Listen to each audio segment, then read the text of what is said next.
ngithi ngomhlaka 4 November akwenze kokodwa siyavota noma siyamasha mayengahamba makwerekwere siyamasha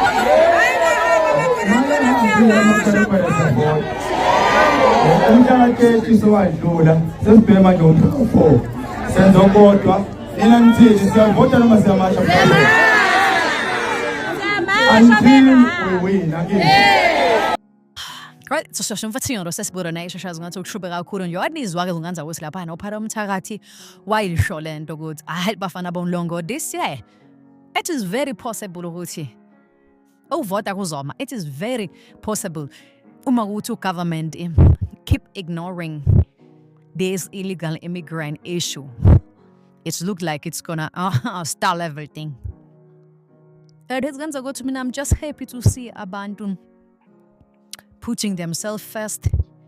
I don't know what ama politicians this and that. Aba fetha vibuhlungu lento politics because unokudlalwa nje ikhehle edala lethembisa izinto. Sayidlale nganje sarwazi nje sepolitiki and abantu now they starting to realize no man. These people that glorify they don't even give a damn about us. So let's stand up. Let's just stand up.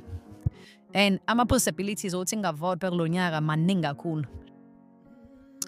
kakhulu njengoba ubezwa nje bethi manje nisinake liyeza ukhetho sivotane sivote abantu abangasilaleli.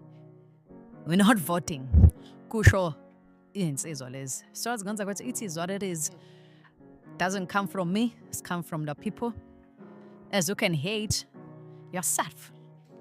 It is what it is. Asazufile kanjani usitshela aba comment section ukuthi kuthini uphala kwakho ngale ukuthi kungase. It's possible. We're not saying ngeke kuze kwenzeke but it is possible lendlela abasho ngayo ukuthi manje ngasinake kulento yabokufika. Ahole